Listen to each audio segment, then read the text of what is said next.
I lived down the street. That was my living room. Yeah. Okay, so we're here at the Craft Beer Cellar again with Jimmy Craven, better known as Jimmy C. Jimmy Donut. Jimmy Donut. Yeah, he's got a man of many names. He is a local musician. Like, how would you describe yourself, Jimmy? Like, what? Yeah, what do you do? I just make sounds, you know, and rearrange molecules. That's all. You know, it's like I'm a gigger. I've never been famous. I just love making music, and I've been doing it since like forever. You know, just go out and play gigs, do shows, play with I do solo gigs, I do band gigs. I've been in bands that traveled.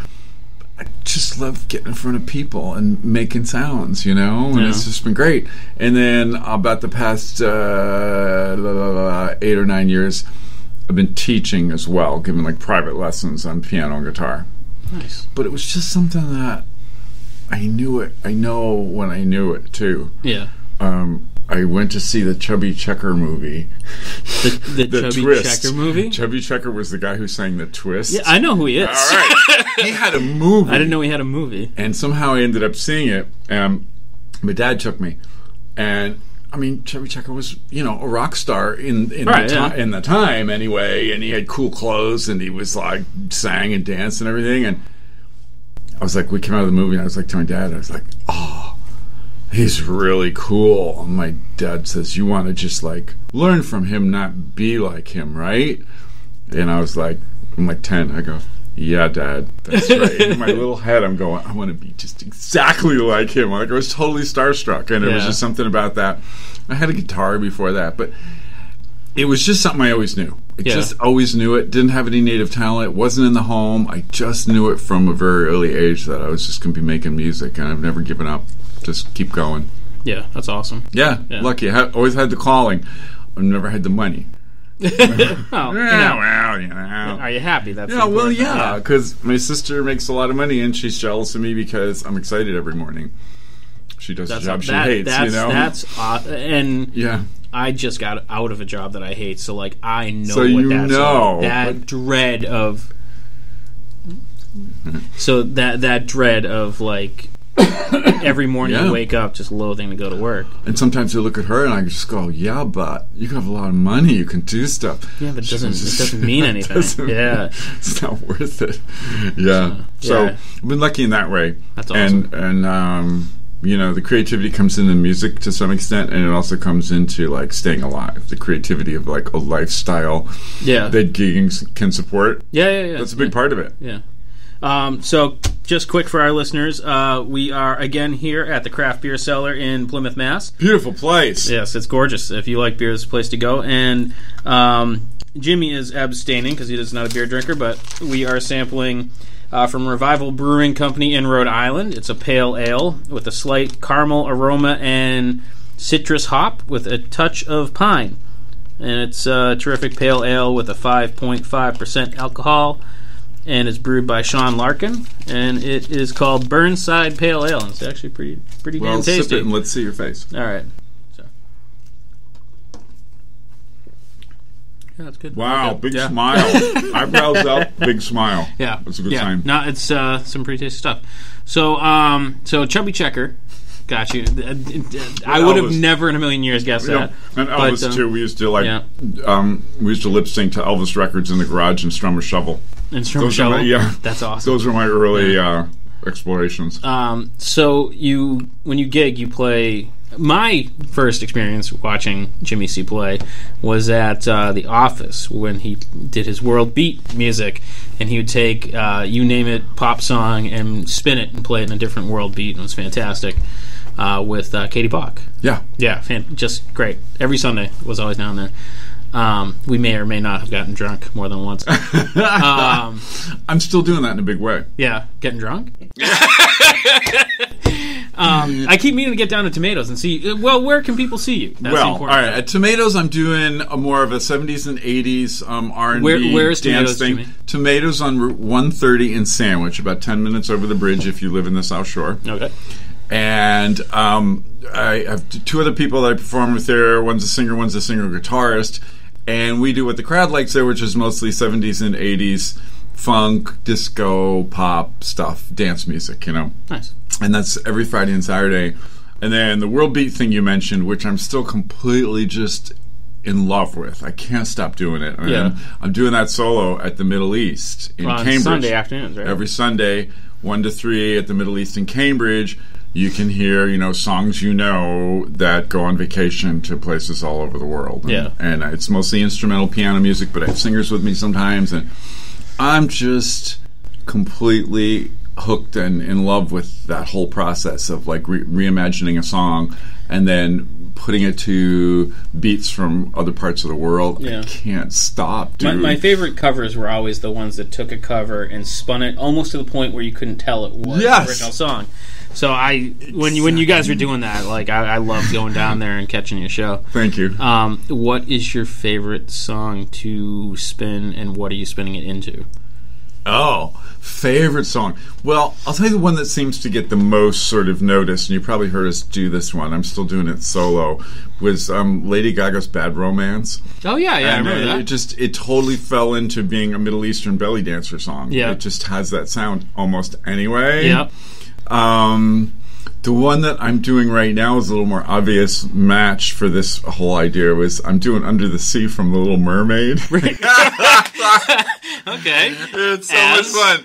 Yeah, and doing that as, well, I went and heard this band called Inebri-art, and they do Bhangra beats, or Dhol, D-H-O-L, is North Indian beats, and I was listening to this concert. It was at the Sinclair in Boston. They were just on fire. These guys were... It's kind of a drum you hold this way and beat on both ends. Yeah. And anyway, I was listening to that, and I'm going, that would totally go with "Under the Sea." This is it's so works. Weird how like inspiration hits, isn't know. It? Well, the thing was, to me, the singer in "Under the Sea," I know he was trying to do Jamaica, but there was something about his accent that always sounded a little Pakistani or Indian, East Indian to me. There was something about those consonants. So anyway. So that one is like a work in progress. I've played it out, but it's not done yet.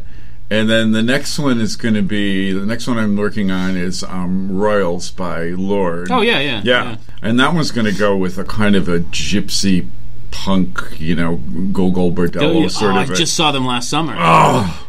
And like... Were we at the same show at the Paradise? No, I was at Harbor Lights? No, it used to be... It's Blue Hills Banquet. Oh, yeah. I saw them with Flog and Molly.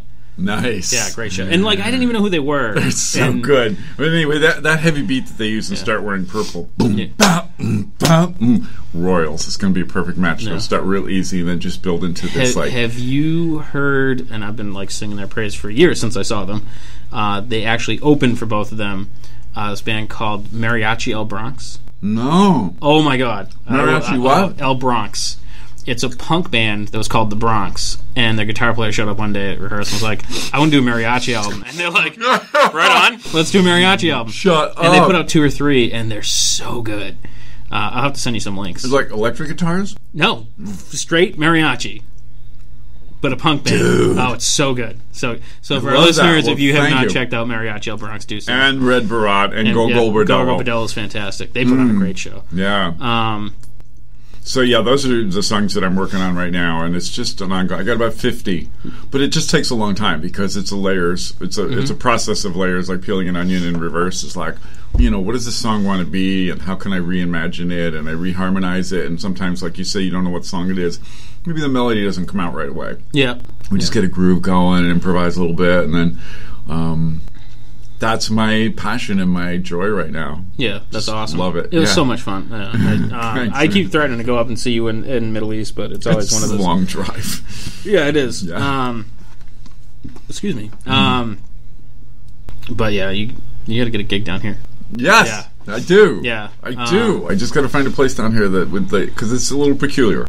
Yeah, I get it. There's things going on in town. You'll come in, but so how do you just what do you pick? Just a popular song, or does that song have to kind of how do you pick a song? I get Under the Sea just came to you, but do you ever do kind of the opposite way? Hear a song and be like, oh, I got to find a beat for this? It tends to start with the song rather than starting with the beat. Mm-hmm. Yeah, it starts with the song. I got to find a song. I mean, the most superficial level something that is going to sound good without vocals. Yeah. Because I do mostly instrumentally. I'm hoping to work a singer into it at some point. But, you'll listen to the song and take the lyrics out and take the voice out and say, is that melody strong on its own, or is the chord progression strong, or is there something about that? I'm pretty much just going to use the melody, and I might reharmonize it. And so I'm just listening to, is there something compelling about that melody? Or, Lord's just really cute, and I want to do one of her songs. She is adorable. That too, So sometimes it's just because I have a crush, And it really is about. And I've had some dead ends. I've had some songs. I'm trying to think of one right now. I tried to do "Need Somebody," "Use Somebody." I could use somebody. Oh yeah. Couldn't make it happen. And there have been others along the way. At some point, you just got to go. You got to break up with that song. We tried. It's not you, it's me. Over. Yes, exactly. So there are dead ends, of course. Yeah. And then occasionally I've taken, like when I was playing at the office, I would take requests from the help, just because I wanted them to feel included. And they suggested some songs that worked and some that didn't. I was able to make it work with Downtown by Country Band. Yeah, you're not going to no idea. Yeah, and then that one worked. Yeah. I tried to do Beat It, which you might think Michael Jackson that would work really well. Yeah. Somehow I dead ended on that. And I got it into 5/4, and it just started to get too weird. And but mostly I'm just sniffing around. You know, I've been a musician my whole life, and one of the things that good musicians do is they're like, you don't just listen. Mm-hmm.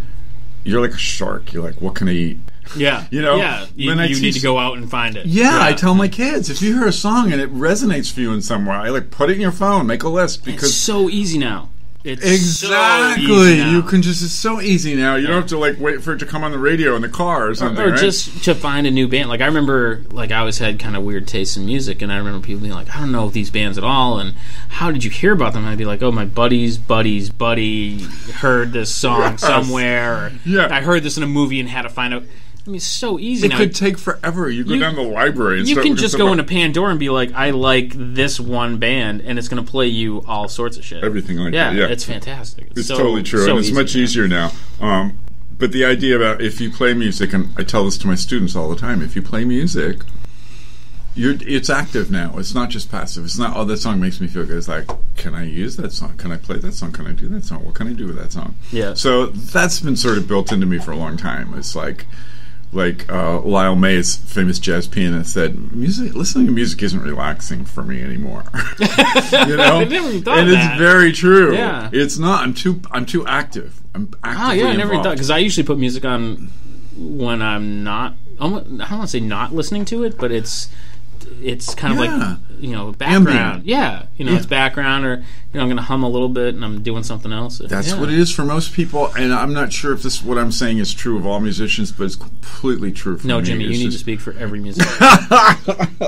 Yeah, it's like.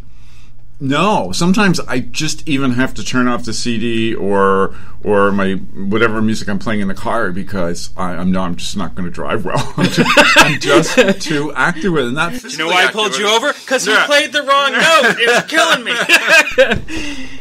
Exactly. Yeah. So it's really, really active for me. It's not relaxing, but that's okay because I like being a participant. Yeah. Well, it's funny because and don't take this the wrong way at all, because I love hanging out with you guys, but I almost don't like listening to the bar band with you and Krieg, and Kristen's the same way.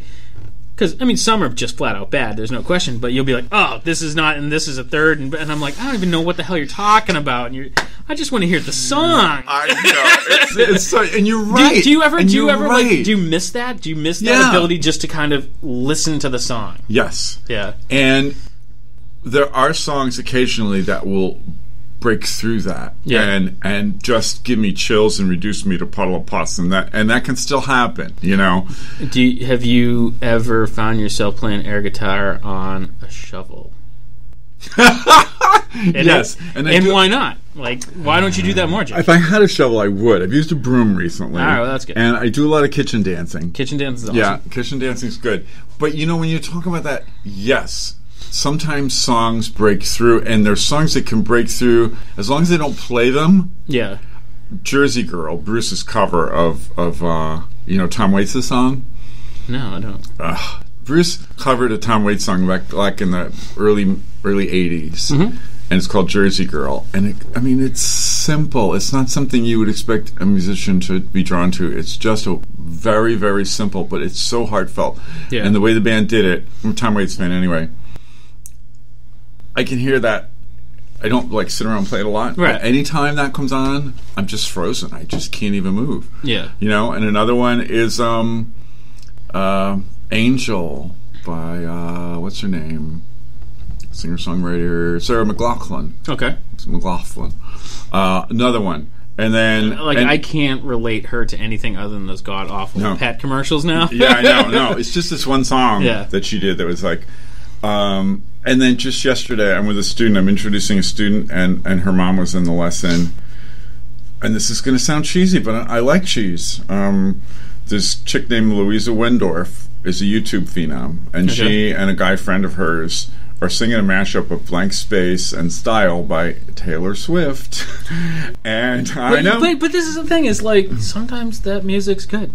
It's really good. I have songs in my shuffle that people come over to my desk to talk to me, and you'd be like, trying to fast forward it just so people don't see what the hell you're listening to, because you're like, no. Yeah. And I'm doing that with you right now, but in general, I've given up my apologies for liking Taylor Swift music, and here's why. If it's good. Some of it's really good. Yeah. Some of it is really good. She's got top-notch producers and everything working with her. But the real reason I gave up early on bashing Taylor Swift was I teach a lot of, grammar school, middle school, and high school kids, and I see her express their feelings. Oh, wow. And when you see middle school girls having their feelings expressed by someone, because Taylor's only 14 emotionally anyway, probably. So, but that's the important thing about any creative thing. It's incredibly valid. Yeah. It's so valid. I see them.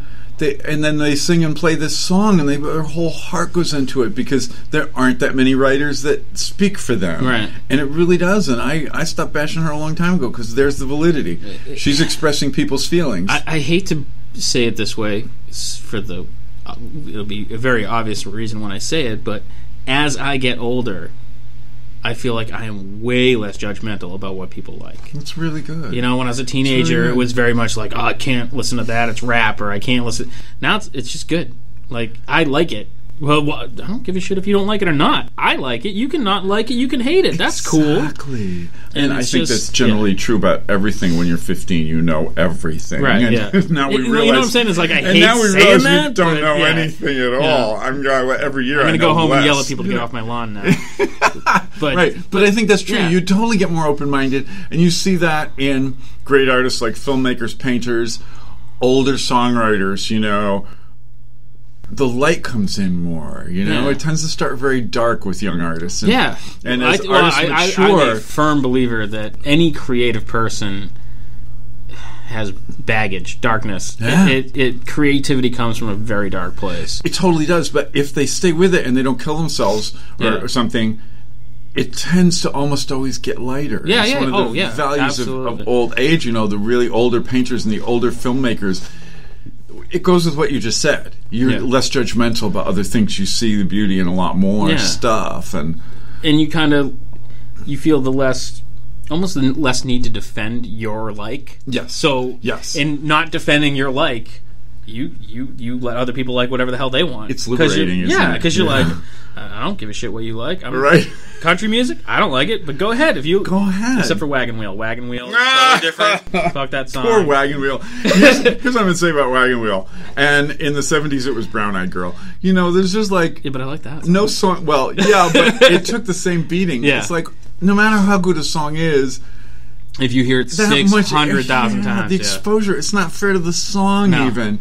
But it's okay. I think it's okay still to get pissed off once in a while about a song. Yeah. What the hell? Yeah. As long as it doesn't make you angry, because music is supposed to bring people together and not divide people. Yeah. And one of the reasons I went into music goes along with what you just said. That's cool if you like. That's cool if you like that. I don't like sports much. And sports, only one person or one team can win, and in music, everybody can win. Yeah, totally. That's one of the reasons I loved it from the beginning. It's, and go ahead, you like your country, go ahead, that's cool. Yeah. We can all win. And that's like... Except at the Grammy ceremony, but otherwise, But that's a perfect example. As a sports in a sport, your team wins and the other guys are losers.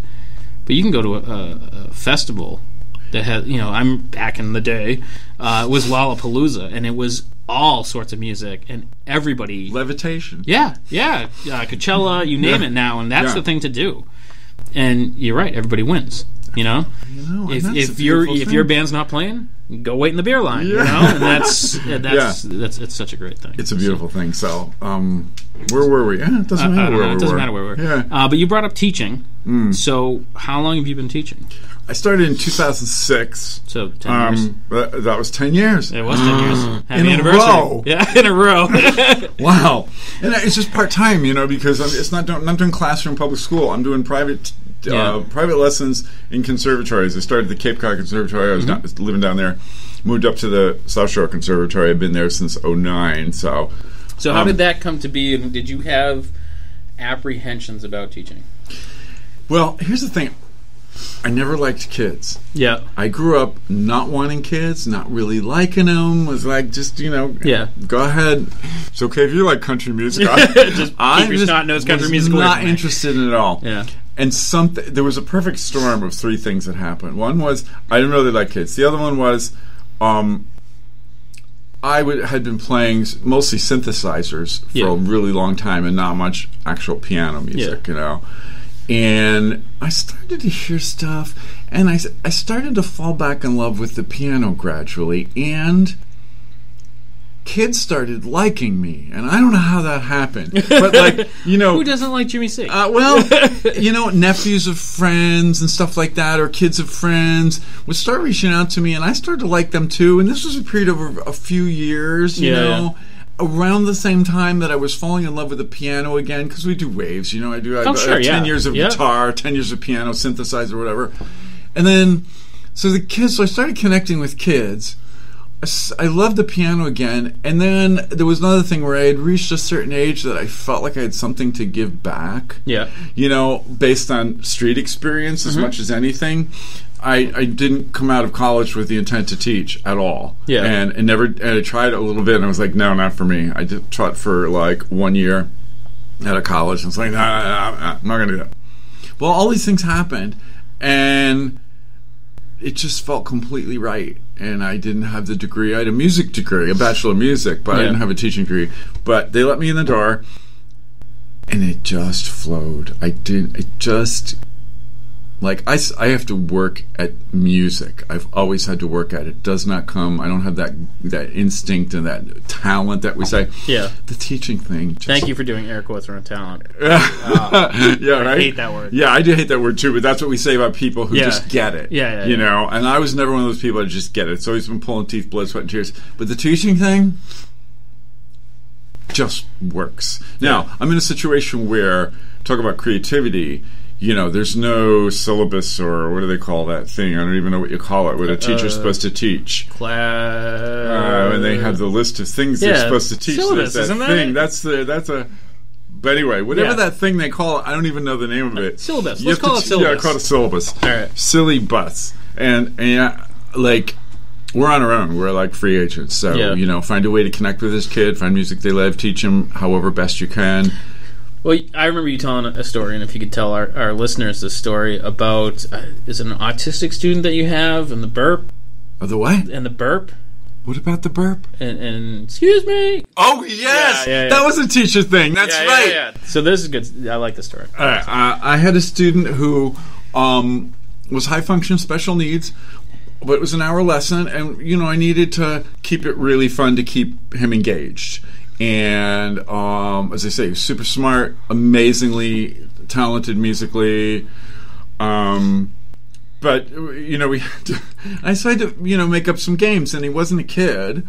So we made up this song where you play these sort of jazz sounding chords. And then we would burp, and then we do the next few chords, and then burp again. And we just getting stitches about it, It was just so much fun. And that was his warm-up song. I taught him 3 or 4 jazz chords, and we got to belch really loud. Yeah. And I said, it's okay to belch as long as you say, excuse me. So we'd go, bup, bup, bup, excuse me! And then we just keep playing again. So that's stayed on in my, like, he influenced me a lot, because now if I belch in public, I'll go, excuse me. That's how I heard the stories, because you did that, and like everyone's looking at you like, the hell's wrong with Jimmy? I can't stop doing it. I can't stop doing it. Those are my teaching credentials. There it is, right there. And that's great. I tried to get him. He was in a private school, and I tried to get him to go into the cafeteria and grab the microphone out of the closet and do it. But because I'm a bad influence on the children, but he didn't do it. No, I said, "You say, excuse me. They can't get mad at you." What the heck? Yeah, good story. Thank you. Yeah, but I love the teaching. It flows for me because I just like connecting with people, and that's really what it's for. Is just to connect with them. And I've been teaching now for 2 years, give or take, painting, and it wasn't something that I chose. It was something that was kind of thrust upon me. Interesting. And it's going to sound weird, but it gave me a respect for Bob Ross. Oh, excellent! Because I never cared for Bob Ross, and was always like, well, he's easy to make fun of. He's super easy to make fun of. And again, now I have an older perspective, but I got what he was doing. Like, after teaching, I'm like, oh, I fucking get it now. Like it wasn't about creating the Mona Lisa. It was taking someone and kind of ushering them into that's so great, man. Are you going to get a fro now that you could wear? No, I'm not going to do the fro thing. It's beautiful. A cheap pet on your head. Yeah, no, that's not going to happen.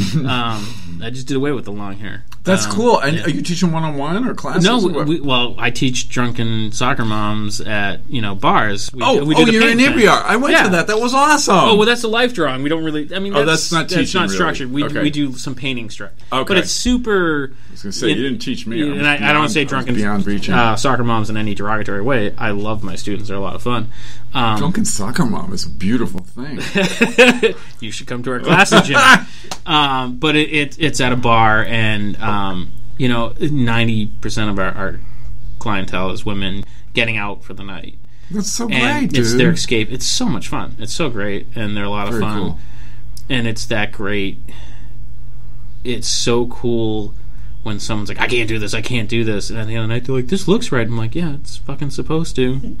And so it's cool. And do they come back? Do you get to like coach the same person more than once? Yeah. And that's the other cool thing, is you get to see them kind of grow and get better. And then you're like, well, why aren't you painting on your own? And so that's my new kind of goal, is to have someone come in and be like, look what I painted when I wasn't here. Well, do what I do. Give them homework. So this is your playlist. This is your, you got to go home and do something. Come back with something, or you're not invited.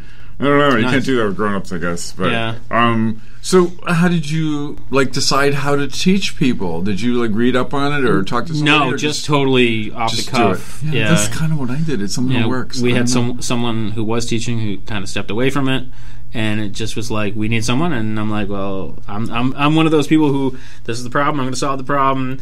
We have no one else, I'm going to do it. This is like the Broadway story. Understudy steps up. Yeah, and it was just kind of like, I don't know I know what I did to make it look the way it looks, and I'm going to try and explain it to you, and that's all I do. I mean, if you've been drawing and painting your whole life, and if you aren't just a completely unconscious genius, you've had to do some thinking about it. Jimmy, I'm not saying you're not. I hate to break this to you. I am an unconscious genius. Set that one up for him. Yeah. I mean, the truly beyond brilliant people just don't even know how they do what they do. And they become not very good teachers. The rest of us, and I'm inclined to put you in the very high end of this category. Well, thank you, Jimmy. Maybe sub-genius. Just sub-genius? Yeah. Sub-genius. We've had to think about some parts of it, or get advice on some parts of it. I'd be genius, but I smoked too much weed in high school. Yes. Yeah. But that's, my greatest qualification as a teacher is that I had to figure out a lot of stuff. It didn't just come out of my fingers, or my voice. It's a very interesting experience. If you've worked on improving yourself, those are the tools that become your teaching tools, because you had to figure stuff out that maybe didn't come right away for you. And sounds like that's what you did. Yeah. Or you're just the unconscious genius that you are. And you're so cute that they learn from you anyway. Well, thank you, Jimmy. And, You think? I'm usually half in the rapper when I teach. By the way, there's no one else in the room. I'm speaking to my imaginary friend. We talk to Fish and he doesn't talk to us. And for our listeners who don't know, Fish, I suppose, is our producer, technician, all-around go-getter kind of guy. I just wish you'd get him to wear pants, though. It's really distracting. It's really, it is. Yeah. I get it. Sorry. It's disturbing. Yeah. So what the hell were we talking about now? Teaching. And you're teaching now, too, and that's great. Yeah. So why did I begin teaching? That was it. It was not my calling at first, and it came in later at a time when, I connected with kids. I was coming back to the piano in a really big way, and I felt I had something to share. So you've been teaching for 10 years. Have any of your students, become, I hate to say it like that. Famous? No. Fuck famous. I was going to say, it has become a musician, but I think, if you're playing, you're a musician, but, has anyone chosen it as their profession? That's the way I should be. Good question. There are many about whom I'm not sure because I don't necessarily... I'm sure you lose track of I lose track. Some don't stay until the end of high school, or they do. But, so there are a couple that went on to major in music. Nice. And then I lose track. I try not to dog the kids, when they graduate and they go to college. Right. I hope to hear stories. But it's a funny thing because I get really close with my students and we can be really good friends. And as soon as they go away to college and come back, there's this, they've changed so much. And they come back at Christmas or something and we try to talk and it's just... It's weird and awkward? Well, it's weird and awkward because they've changed dramatically and we don't have that weekly connection of the songs. We don't have a job that we're doing together and stuff. But that's a really volatile time, that first year of college. Yeah. Plus, I don't remember goddamn things, so I taught you what? Yeah. What? That's funny. I can't remember anything before yesterday, so no. Yes, to answer your question, a couple of them had gone on at least to major in music in college, which is a really good start, and a couple of them have gone on to have high school and college bands where they play out and do stuff. That's awesome. Yeah, there was one. And they're waiting till they're 18. There was one that I kept in touch with, and they could only play all ages shows. Right, and then he finally hit 18, and now they're playing their the Irish place in Norwell, I don't know. The Irish pub in Norwell. Anyway, they're playing in clubs around the area, and there was a guy who, was one of my students who, I don't know if he's making a living, but I'm not even sure if I do. So, he's gigging. They've been real success stories. Nice, that's awesome. And so I don't know if I've told you, but my son is now playing. No, he playing out. Yeah, not playing out, but he's playing. What's he playing? He plays saxophone. Cool. Oh yeah, super cool. And alto, tenor? Tenor. No, alto. Excuse me. Yeah. So last summer, he's like, "Oh, I'm in jam camp." So they take the kids and assemble these bands and teach them at the public school. No, it's at some music school in Taunton, and Excellent. they kind of teach them to be a band. That's awesome. And it's fantastic. It's really good. I went to pick them up one day, and the band's coming out, and it's 3 dudes and this chick, and I turned to my girlfriend. I'm like, "Oh, that band's never gonna last." She's like, "What?" I'm like, "It can't last." As a girl, and she's like, "That's sexist." I'm like, "No, it's not that." I'm like, "Just 2 of those dudes are gonna like her. It's just gonna happen." It's gonna be a fight. That's what we. And that's what I always say when I see a chick in a band. I go, "Who's dating the singer?" Yeah. Because when's it gonna end? Because you kind of have to, especially if you're in a real working band and you're just traveling all the time. Somebody's got to date the singer, right? Yeah. But I know what you're saying. Yeah, it's totally true. We sound like genderists right now. But it's got nothing to do with gender. It's just, well, I suppose it does, but it's we're sexist. Let's call it what it is. Sure. Sexist. I'm not a genderist. I'm a damn sexist. There's 1 girl and 3 guys. Yeah. And that's just not a good mix. It's not a good mix. No. They're all going to be wanting her. But it turned so I asked him. But it's only a summer fling. It was only a summer thing, and at the end, yeah. And at the end, I'm like, "So you guys going to play again?" He's like, "Oh well, they have other bands," and he's like, "I'm working on this thing with." And her boyfriend's mad at us. Yeah, her boyfriend from her other band. Yeah, no. So no, it's just good. Yeah, it's I'm doing one right now. I'm coaching a band, and there's 4 middle school girls, drums, violin, piano, and guitar or ukulele. Shut up. Yeah, and one of them sings, and we're doing songs by 21 Pilots and that's that's just band really Perry cool and stuff. Yeah, very cool. And I like. What's the name of the band? Give what? a plug. They haven't named it yet. We just had our first class on Monday. Oh, all right. Right. And so, I make arrangements that they can play that make it sound like the song, and I love like quirky bands like that. Like, that's the kind of stuff that catches on. Four sweaty boys with 2 guitars, a bass, and a drum. Let somebody else do that. They got right. that. Just like really peculiar sounding stuff. No, that's so band coaching is super sure with the fun. kind of not the world beats peculiar, but it's that kind of it is peculiar. Yeah, it's that you're not going to hear something else like that. And it's got and these girls are like super talented, and like they're putting these songs together, and to hear like ukulele, violin, piano, voice, and drums. That's a weird mix. Very cool. Yeah, that's very awesome. cool. So band coaching is cool. I don't do a lot of it. Yeah. But when I do, I like it. Yeah. Yeah. That's a lot of fun. So kind of spinning back to what we were talking about before, World Beat, why haven't you done a Chubby Checker song? And I'm totally putting you on the spot. Dude, you just pinned me to the wall. That's all right. I did it to our last podcast, too. It's a really good question. I just feel like that's my roots. I know, right? Like, how do be you? A tough fit, man.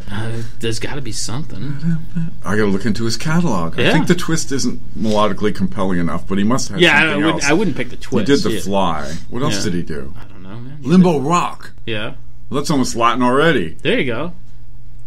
How does that go? I don't know. I'm not a boy and girl. Oh, that was him. Okay, yeah. Was that him? That's kind of. Was that him? Or was that Harry Belafonte? I think it's Harry Belafonte, isn't it?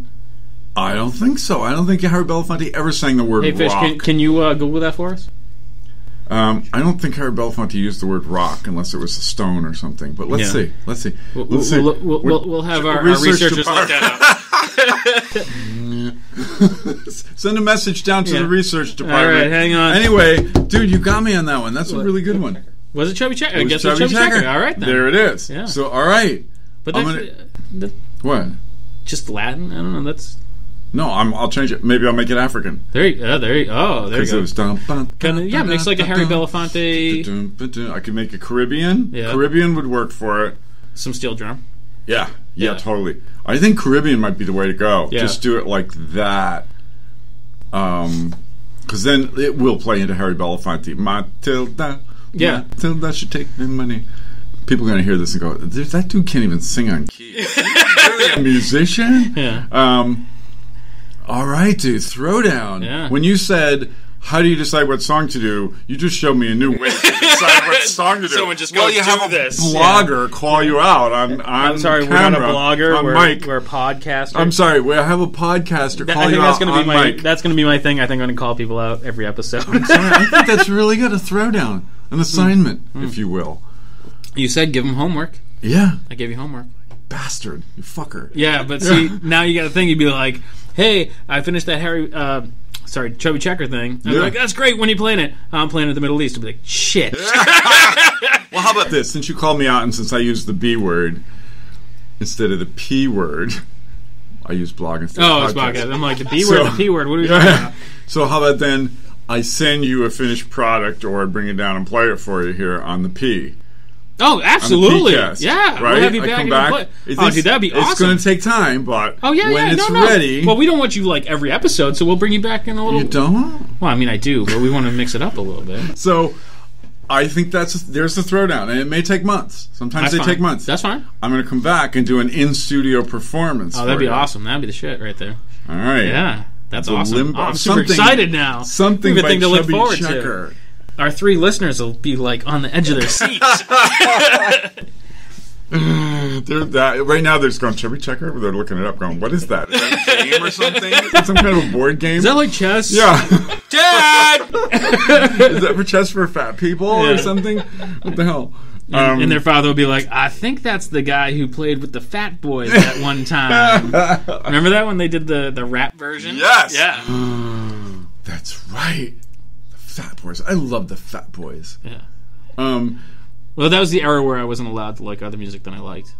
Yeah, you got to keep it narrow. But that's how you defined yourself. Now you don't care if you have a definition. Yeah, exactly. Beyond that.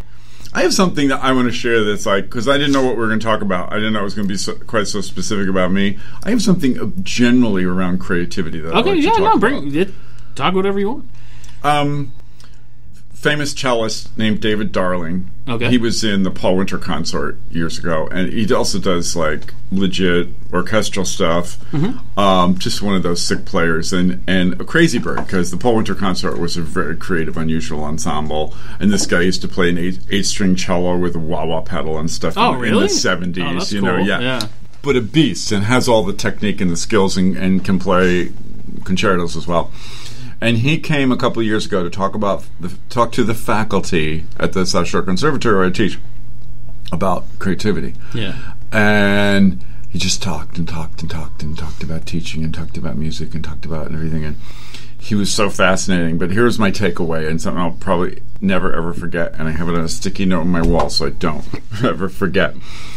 He's talking about how people try to define art. And he goes, we argue over the definition of art. We argue over whether something's art or not. Definition of art changes. When jazz started, it was like outlaw dance music, and now it's an art form. Right. And endless examples like that. And he goes, let's just stop, okay? Let's stop the argument. Here's my definition. Art is making something you love. Period. There's really no better definition than that. Isn't that beautiful, though? It's so simple and so beautiful and so inclusive. It could be chicken soup. It could be a painting on the wall of the Smithsonian, or whatever. Or do they have paintings at the Smithsonian? At the Louvre? The Louvre, thank you. Yeah. That, to me, has always been, like, really helpful in just getting out of the box and punching your way out of the bag, or whatever your metaphor is. Well, it's funny because, since we have started this literally hours ago, people are like, well, how did you come up with the idea? Like, what made this happen? And it's like, I like listening to podcasts, and, we kind of talked about, let's do an art podcast, and they're like, well, art's very visual. How do we do that? And then I saw a podcast. It wasn't even a podcast. It was like a video conversation with Jerry Seinfeld, Louis C.K., Chris Rock, and Ricky Gervais. And were they just cracking jokes all the time? It was the four of them sitting around talking about their creative process. Were they serious? Absolutely. It was absolutely. Wow. As serious as you're ever going to get for comedians. Yeah. But that must have been amazing. Oh, it was phenomenal in comparison between because Jerry Seinfeld works very clean. Yeah. Opposed to Louis C.K. and Chris Rock, who do not. Yeah. And it was really, really interesting, and like I was glued to it, and it occurred to me that the creative process is the interesting thing.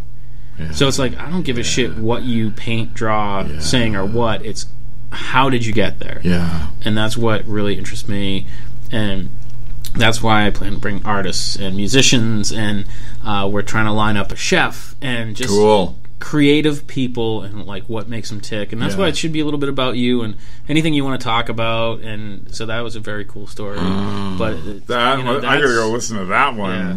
That's very cool. It's visceral, I'm sure you know this from painting and stuff, is when it's right, you almost tingle or whatever. Yeah, there's a feeling. There's a feeling in the case of music. I may actually stand up and start dancing. Yeah, and sometimes that's how I check my beats too. Yeah, is this really flowing? Is it really flowing, or I just think it's flowing? Can I dance to this? When I'm like painting and like no one's watching, which people like to watch me paint, it's weird. Really? Yeah. Well, they watch poker on TV. Yeah. So. Like it almost become.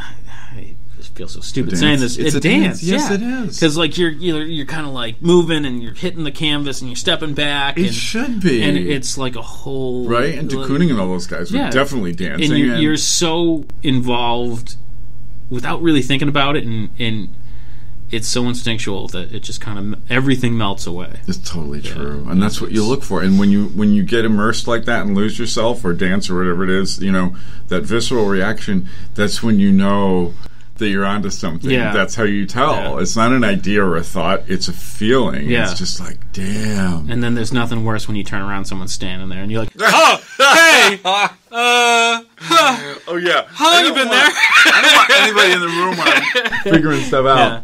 So we've covered that you do like a lot of covers, but like, do you write your own stuff, and like how does that like where does your inspiration? I work backwards from it.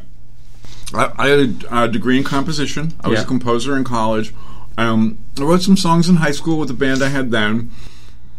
and then started composing. And what I was really interested in doing in college was avant-garde chamber music. So I started writing just avant-garde chamber. Yeah, and there was a lot of it around at that time. Really? Well, it's still around. I shouldn't say then. But, it's like John Cage and that kind of stuff. That's really out there. You ever heard that guy's name? No, I'm going to totally look that up. All right, this is some really freaky sounding shit, okay? Yeah. And that's what that's what comes out of me naturally. Freaky sounding shit. That's okay. Yeah, and so that was my major in college, and I did it, and I did it, and I did it, and I got out of college, and now what do I do to make money? Yeah, wait, you're not going to pay me for that? Yeah, and of course, when you're 18, you don't think that far ahead. Yeah, so I got my degree, Bachelor of Music and Composition, and what the hell do I do? And the stuff I was writing wasn't mainstream enough to be like, well, maybe film scores or games or something. Right. No, this stuff was out, and the only thing I could do to support myself with that music was to go back and become a college professor. And I hated the academic environment. Yeah. I hated it. It is not conducive to creativity. It wasn't my scene at all. I limped through it, and I got good grades and everything else, but I hated it. So I just went back to gigging. I did what any guitar player would do. Right, yeah. Went back to gigging, yeah. And started gigging. Wagon Wheel it is! Yeah, I love that song. So,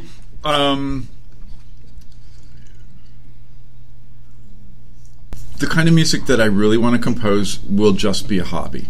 Yeah. And I've got a thing, man. It's like I throw myself into whatever music project I'm doing with my whole heart. I'm passionate about it. I'll work really hard. I love doing it.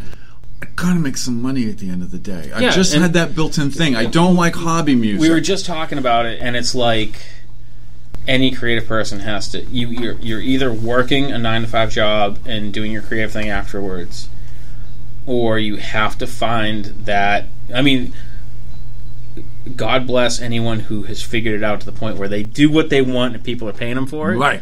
That's awesome. But in reality, the majority of people have to kind of do what they can to make a living, right, and then try and work that other stuff in. Right, exactly. And so difficult. Sort of on that. And the other half of what I'm trying to say, that's exactly spot on to what I was saying. And the other half of it is, I don't even like to play it for free. I really want some validation. I need financial validation. I really think that it's wrong to give art away. I absolutely agree. And so that there are plenty of guys who are songwriters who are out there and doing showcases, and they're happy to play for free, and it's their joy. The joy is in just the doing of it. And I feel all of that joy in the doing of it, all the way up to the point where somebody's just got to give me a couple of bucks, a pittance, something, because they think it's, like you said, it's wrong to give it away. I've had a lot of people like, hey, can you draw this for me? And you're like, yeah, sure, this is kind of my going rate. And they're like, oh. And you're like, I'm sorry, did you want me to draw it for free? You have to have the same experience. And artists I hear complain about this all the time is that, well, that's expensive. Like, how long is it going to take you? It's not just the time you're paying me, for the hour to draw it. It's for the 40 years it took me to learn to draw it in an hour. And, it's... you don't think twice about paying your plumber, your auto mechanic, $20-$30 an hour. I'm asking for like 12, and you're like giving me shit. You got two stories to go along with that. One is one of my college composition professors. When someone asked, "How long did it take you to write that piece?" he would just give his age. Yeah. That's awesome. Isn't that great? I love that. Yeah. I'm stealing that. Totally use that. That is the best thing ever. It's so true, right? It is. And That's so good. Yeah, and then the other one is, this is a fictional story about, a guy calls up a band leader, I need you to play my daughter's wedding. And it's Saturday night from 8 to 12, and it's going to be at our house, and I would like a 6-piece band. And the guy goes, okay, that'll be $2,000. He goes, $2,000 for music? Are you crazy? The band leader goes, well, call up 6 plumbers. Have them come to your house Saturday night for 4 hours. Yeah. We'll do it for half of whatever they charge you. Oh, that's good, too. That's a good one. But I don't sit around getting angry about this. I'm not one of those, like, some musicians some really people get like, suit, yeah. I'm just not that way because I've been lucky, I guess, or I just go where I'm welcome, that I've been able to get paid for it. But when you say, are you a songwriter? I'm backing up into that story still. So... I'm looking at my life, and I'm in my mid-20s, and I go, the music I really, really like to write, nobody gives a shit about, and I don't want to be a college professor. But this is the weird thing, Jimmy. I'm going to give you another homework assignment. This is hard work, I know, man. right? No. But nowadays, someone gives a shit. And it's so easy to reach people. Exactly. You know? Exactly. So, and because we're gonna play that Chubby Checker right there, you go. Next, and it's gonna be a viral video, and then, yes, and I think that what I'm doing now, what I was doing then was a lot more esoteric. Yeah. What I'm doing now, this world beat stuff, is definitely. I mean, I've been playing every Sunday for a year, and people really enjoy it. Yeah. The other things that led me around to what I'm doing is, even when I was a full-time composer, well, not supporting myself, but when I was composing all the time, melody is really important in music, and I would always I can't wait to get the melody done so I can start with the treatment, the harmonization, the orchestration, the beat. What is it going to be? Yeah. And by nature, I've always been someone who's like, okay, melody's important, but I love the other stuff, which is more of what an arranger does in pop music, And that's carried me to where I am today. I'm happy. Give me a melody. Come on, just give me a song. Give me a cool melody. Because that's the least interesting part to me. It's almost a tyranny to me to write a melody when you think there's only 7 notes in the scale, right. And people are writing 1 million songs a year, and with the same a 7 day notes. with the same 7 notes. How many different shapes can you make pasta into with flour and water, and they're all the same ingredients? Right. It's the same thing. So that's why this doing covers thing works really well for me. Mm-hmm. I end up composing melodies within sub melodies or counter melodies or introductions or endings, but I was always way more interested in the harmonization, the colors, the textures. I've always been more interested in that, and that makes me happy as a sideman. It makes this thing work, so that's why I'm not an active writer right now. Yeah. You hear these songs, and there's stuff in there that wasn't in the original song. I'm making stuff up. I'm making up stuff that goes with it. But I ended up, I'm a horrible lyricist, dude. Oh my God. Like, I could write instrumental music if I practiced to get back into it. If I started writing instrumental music again, I'd be I'll write the melody, I'll do that, but don't ask me to write any fucking words. Yeah. I've just never had that. I mean, I could collaborate, but I love this. I found something that I've only been on this 5 or 6 years, but I cannot even slow down. I'm on it all the time. I love it. So it suits me in the sense that somebody else wrote the damn melody. I really don't care. Yeah. As long as it's engaging. Yeah. A cool melody of some sort, a tune. It's the other stuff, man. Dress it up. Yeah. Like, send me the model, I'll dress her up. Right. I'll take you give me the pasta, I'll make the dish. Yeah. Kind of like that. So that's why I'm not like writing like my own music start to finish kind of a thing. This suits me perfectly. Yeah. And that's, I mean, anything creative it's about what you enjoy and what gets you going. Yeah, and then the familiar tune becomes a bridge from the sounds and textures that I just love creating to the person who's listening. They go, there's something for them to hold on to that's familiar, and then they can explore the rest of it. The nice thing is you get that you're getting your fulfillment, what you really want to do with it. Yeah. But in the same aspect, it gives you that marketability. Exactly. Where you're like, I play covers, and that's what bars want. Yeah. Exactly. Because it's like people go out, sure, you want to hear, throw me one song you wrote, but people want to hear something that they can connect with and hum along. Exactly. And I'm doing that on some level consciously because I'm choosing pretty popular songs. Right. I do a couple of obscure things that got a... Under the Sea is not that popular right now. I don't know if you're familiar. That was like circa 1992 or earlier. Is that classic rock now? Dude, people from... Under the Sea is not rock at all. Dude, people from 8 years old to 90-year-olds smile when they hear that song. That is a universal absolutely. Across the generations it's kind one of those thing. Songs they kind of play like everyone's seen that movie. Yeah. And everyone will always see that movie. Yeah, so, it's just happy. And I mean, a lot. Some of the things I'm doing are real dark too. It's not as though everything I'm doing is happy, happy, joy, joy, bouncy, bouncy. Some of these things you remember, you heard it when you heard it. Well, like, you guys covered Heart Shaped Box. Yeah. And that was excellent. That was I'm a big Nirvana fan, and that was like one of my favorite songs that you guys did. Yeah, and I've done other dark stuff. I'm doing like pretty dark version of Tainted Love, and I did. I just took what was the one I did? Like, I took like Riptide and turned it into this sort of dreary French melody, French waltz kind of a thing. Took Riptide and turned it into a kind of a dark sounding French waltz. Yeah. So I like both sides, but come on, Under the Sea. Come on. Oh, this is going to be fun. I can't wait to hear it. The other total... Well, if you come back, you got to play that one, too. I'll play that one, too. All right. The other total crowd pleaser that I added recently was, and this was on request, was Obladi Beatles. Oh, nice. It was an easy fit to World Beat, but I ended up throwing in some other things. And it's fun, because I want to do, a lot of what I do is serious and sort of ambient and dark and stuff, but I like to smile too. That's the thing is, like, all us creative people are very dark on the inside, but we don't like to be. You know? Right. Yeah. I laughed too. Yeah. So I don't know what you just said that made me think of this, but I saw a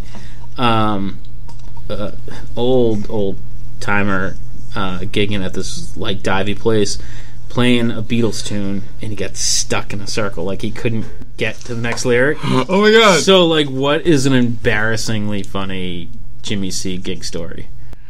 Oh. Alright, so I was playing this lakeside club, and it was just me and a female vocalist, and she was super hot, and I would expect nothing less.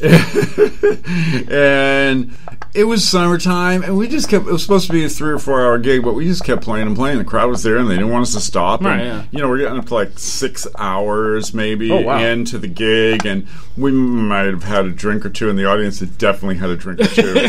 And they started shouting out bids on her clothing. Okay. Yeah. Hey, I'll give you $20 for your top. Hey, $50 for your jeans, and she was a total good sport, but they were getting a little bit aggressive with it. They were getting a little bit out of hand with it because they're stupid and they're drunk, and so I was like, what am I, chopped liver? I'm on the mic. I go, what about my clothes? Nobody wants my clothes? Yeah. Come on, whatever. And I go, yeah. Or I don't know. I hope it was women who were bidding, but it doesn't matter either way. I don't remember who it was, but. They're going, yeah, well, all right. So I was just throwing up a decoy. I was distracting them, and I sold off my shirt, and then they got to the pants, and I was like, oh, boy. Well, I had underwear on, so that's a plus. That was a plus. Yeah.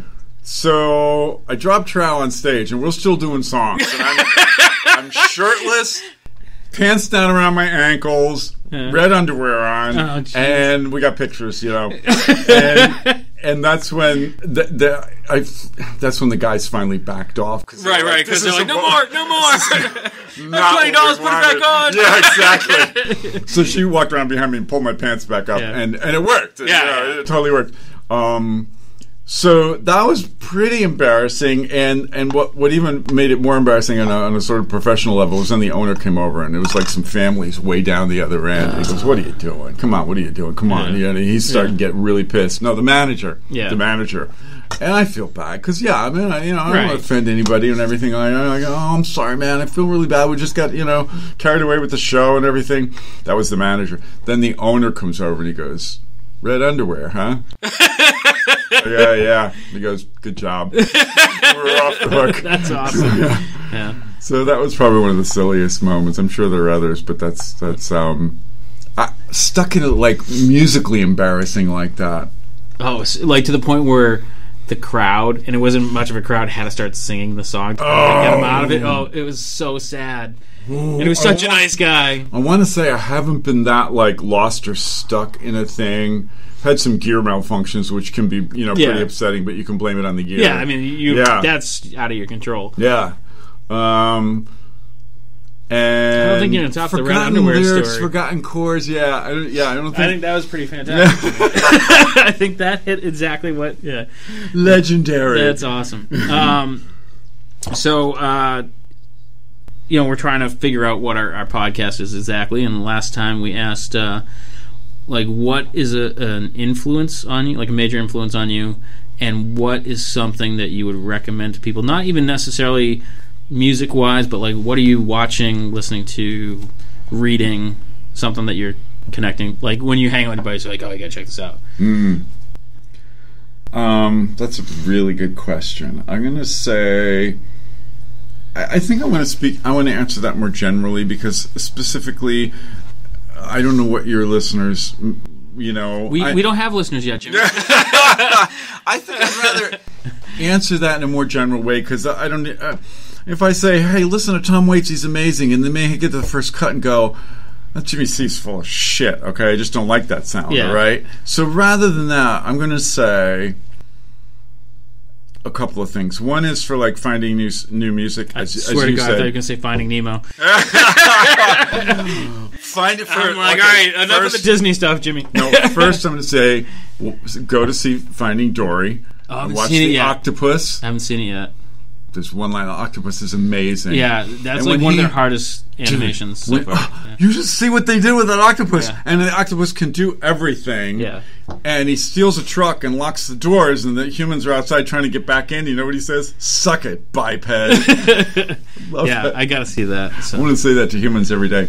Anyway, so finding inspiration in music, as you say, is very easy now. We have so many search sources. I don't know for the visual arts. And I don't read that much. So, no, I do. I read stuff. My path has always been to connect. Like, you find something that moves you. Listener, hey, listener. There's something you know about that already moves you. A painting or a book or a poem or a song that is moving. Follow that trail. Go to something else by the same creator, or something else that's in the same collection. Either it's in the same museum, wing of the museum, or it's on a list of books that are related to each other. I think that's the best way to find more inspiration. It's interesting that you said it like that, because I used to, like, way back in the day, I used to read, like, all the heavy metal magazines. I was a big metalhead. And I would read articles or interviews with bands that I liked, and they would inevitably ask, well, what are you listening to? And I was listening to Faith No More before anyone heard about them. Soundgarden. Like, you got off the metalheads? Yeah, because, like, someone I read was like, oh, I'm listening to this band out of Seattle called Soundgarden. I'm like, I went out and got their album, and everyone's like, who the hell is that? Why are you listening to them? Yeah. 6 months later, everyone's heard of them, and it was like... It's really good. So it's almost like find what you like, and then find out what they like. Follow the trail. Yeah. Either find out what that creative person likes, or, as they say, you can follow a trail. Let's say you read a book and it's really great. Look up some reviews and see what the reviewers compare it to. Yeah. It was sort of like so-and-so's writing. Go check one of those. Yeah. I've always done it that way, and I think it's best, because then there's a trail and there's a reason for you to pick something, and not just that may be intrinsic to the thing, rather than, well, somebody told me it was good, which can be good too. You can find stuff that way. So that's my number one advice, is follow the trail of things you love, and find a connection either through the person or the product or like you say, the field that they're in. The second one is exactly what you said. The second one I wanted to say was exactly what you said, which is read stuff by the people, read interviews by the people whose work you love. Totally stole your thunder. What? Sorry. I totally stole your thunder. Oh, no, it's totally not. No, it's not thunder. Yeah. See, it's weird because we're so simpatico. Yeah. We're locked in. No, that's. I don't mind that you said. I love that you said it first, because we're on the same path here, the same track. But that's super important. Is like, and that's easier than ever to find too. And again, we're not just talking about musicians, painters, artists, chefs, whatever it is that inspires you. Find out what that person says. Now, there are times when creative people, especially the unconsciously brilliant ones like yourself, there are times when those people can be real assholes in real life. Hey! You said you wanted that category. Oh, God damn it. So occasionally you'll read something by somebody who's brilliant and just go, man, what a douchebag, But mostly... they're really smart. Yeah. They know what they're doing, and they're going to say things that will inspire you in another way or point you in another direction. Or, as you say, even more importantly, who inspired them? And there's the trail as well. So I think that's it. That's how I find inspiration. And then when you find something that inspires you, don't ever let it go. Yeah, keep it close to your heart. That's good advice, because you can kind of I grew out of that. And you can grow out of that, and that's okay too. But as long as it's still working for you, it's part of your heart, and keep it close and respect it as something that brought you maybe to a level where you felt you've outgrown it, but it's still part of your journey. Nice. Well, excellent. Thank you for coming down, Jimmy. Are we going to talk about sex now? We do that off there. Oh, okay. Yeah. All right. So thank you for coming, Craft Beer Cellar. Thanks for having me. This was fun. This was a lot of fun. Can you believe it's been an hour? No. Yeah, approximately. Ballpark was. I could have played 13, 14 songs. Probably, well, definitely we're going to have you back again and playing some music for us. So we're at the Craft Beer Cellar in Plymouth on Main Street. Check it out, and check out Jimmy C. in Sandwich at Tomatoes in Sandwich on Saturday. Friday and Saturday night, 8 to 11. And then Sunday at the Middle East in Cambridge. What time is that? 1 to 3. 1 to 3. And you can follow us on Facebook, or you can check us out on Inebri-art.com. And I don't know when we're going to post this, but hopefully it's soon. On July 25th, we'll be doing a drink and draw at the Driftwood Public House on Main Street in Plymouth with New Bedford artist Ryan Santos. His stuff is hanging there now. And August 1st, we will have our 1-year anniversary life drawing at the New World Tavern at also on 3-year anniversary. Thank you, Fish. At the New World Tavern, also on Main Street in Plymouth. That'll be around 7 o'clock. It's an $8 cover charge. We bring in a model. Everybody draws a model. You've been to that. Yes. And it was great fun. Time. Time. Yeah, we have a huge crowd now. Excellent. Yeah, so thanks again, Jimmy. It's been a lot of fun. Thanks for having me. No problem, man. Thank you. All right. And thanks for checking out the show today, listeners. If you enjoyed the content today, you can go over to patreon.com/Inebri-art to support the show. You can join over there for just a few dollars a month and help us provide this fun content that you just checked out. You can also email us at Inebri-art.com with your questions, complaints, and concerns, or you can find us on all social medias at Inebri-art or at Inebri-art6 on Instagram. And also don't forget to check out our other shows, Bar Talk Podcast, Old Colony Cast, Inebri-art, and all the other shows on the Inebri-art Network, which you can find at Inebri-art.com. Thanks again for listening.